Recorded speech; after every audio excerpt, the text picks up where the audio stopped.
तो बिहार के सभी युवाओं तैयार हो जाइए, क्योंकि नए साल का सबसे बड़ा ऐलान आपके लिए सरकार द्वारा आ चुका है। BPSSC यानी कि बिहार पुलिस सब ऑर्डिनेट सर्विस कमीशन की हम बात करने जा रहे हैं, जिसमें हवलदार क्लर्क की जो आपकी पोस्ट है उसमें 60 से ज्यादा ये पदों पर आपके लिए ऑफिशियल नोटिफिकेशन भर्ती का जारी हो चुका है।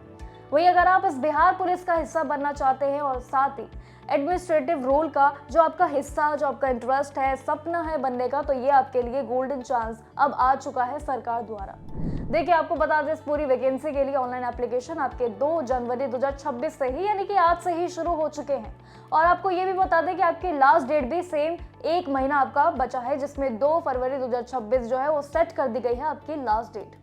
वही 12वीं पास अगर आप उम्मीदवार हैं तो उसमें अप्लाई कर सकते हैं, लेकिन सिलेक्शन के लिए आपको उसमें पहले रिटन एग्जाम देना होगा और उसके बाद इसमें फिजिकल मेजरमेंट का भी ख्याल रखना होगा और एफिशिएंसी टेस्ट के दोनों टेस्ट जो है उनके साथ गुजरना होगा। वही बिहार होमगार्ड सर्विस में आपको बता दें, ये लेवल 4 के अनुसार जो आपकी सैलरी होने वाली है ना, ये बेहद आपके लिए शानदार होने वाली है, इसे मिस मत कीजिएगा। लेकिन पहले डिटेल्स भी जान लो, अगर ये मिस कर दी तो फॉर्म भरना आपके लिए मुश्किल पड़ जाएगा। देखिए, फिजिकल को लेकर जो है खेल काफी बड़ा है, काफी नियम भी इस बार माने जा रहे हैं। चलिए एक बार इस पूरे खेल को, जानकारियों को समझते हैं। देखिए, अगर हम पहले समझे एलिजिबिलिटी से लेकर आपके बाकी क्राइटेरिया क्या क्या रहने वाले, चलिए वो समझ लीजिए। अगर हम बात करें हवलदार जो आपकी पोस्ट है, उसके 2026 के लिए फॉर्म आज से ही आपके लिए शुरू हो चुके हैं। जानकारियां भी आपको ऑफिशियली मिल जाएंगे, लेकिन ये वीडियो में हम आपको सारी जानकारियां वही दे रहे हैं जो ऑफिशियल नोटिफिकेशन में आपके लिए तय कर दी गई है। देखिए, इंडियन सिटीजन पहला आपका होना जरूरी है।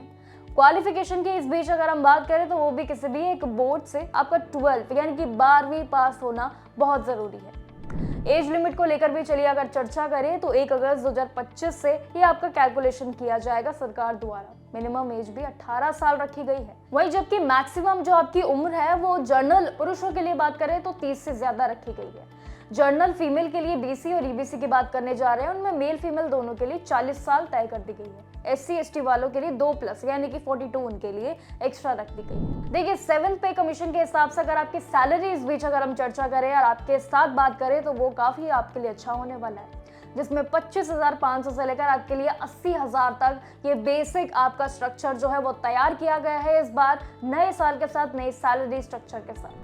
देखिए, मुताबिक अगर हम बात करें DA और HRA तो वो भी आपके लिए शामिल रहेगा। मेडिकल जैसे एक्स्ट्रा अलाउंसेस भी आपके जो है वो शामिल रहेंगे इस पूरी भर्ती प्रक्रिया में।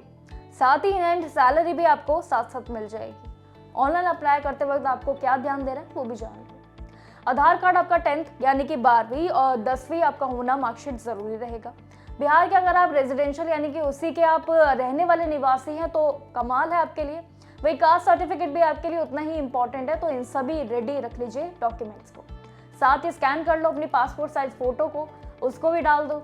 इंग्लिश हिंदी के अगर दोनों में आपका अनुभव है, सिग्नेचर बस कर देना उसी हिसाब से। एक वैलिड आपका मोबाइल नंबर होना चाहिए जहां हर एक नोटिफिकेशन आपकी भर्ती को लेकर आ सकती है। ईमेल ID के जरिए आप सारी चीजें डाल दो, अपना फॉर्मेट सही तरीके से जानकारियों को भर दो। लेकिन याद रखिएगा कि एप्लीकेशन विंडो भी आपकी 2 जनवरी 2026 तक ही खुल गया, यानी कि एक और आपके लिए आज से जो शुरू होने जा रही है भर्ती उसके लिए 1 महीना एक्स्ट्रा आपका, यानी कि 1 महीने बाद यानी कि 2 जनवरी से इसी तारीख को अगले महीने आपके लिए आखिरी तारीख मानी जाएगी। तो इसलिए 1 महीने का वेट मत करो, इसी दौर में इसी समय में अपना ये फॉर्म फिल कर दो। वहीं हवलदार के लिए अप्लाई करना है तो उसके लिए भी स्टेप्स अगर आपको जानने हैं तो ये भी समझ लो आखिरी में।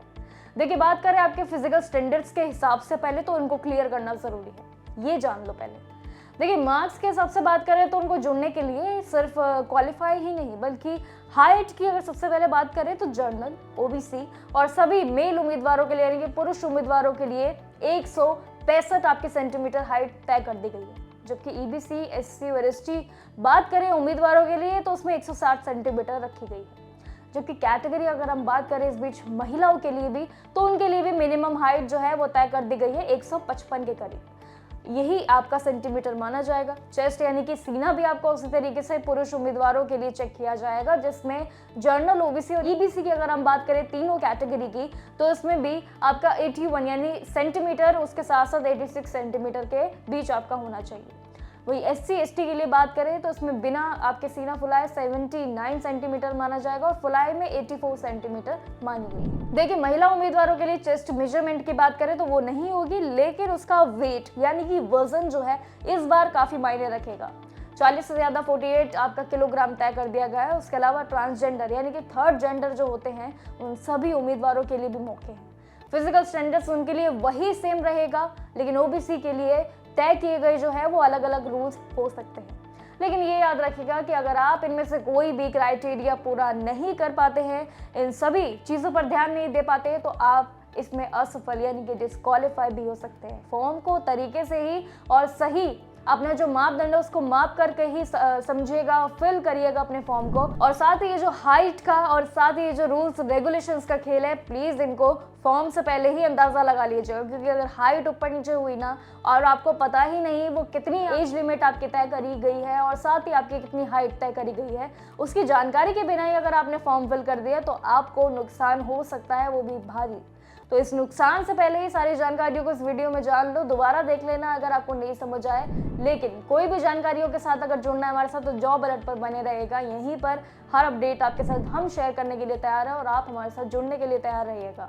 नमस्कार।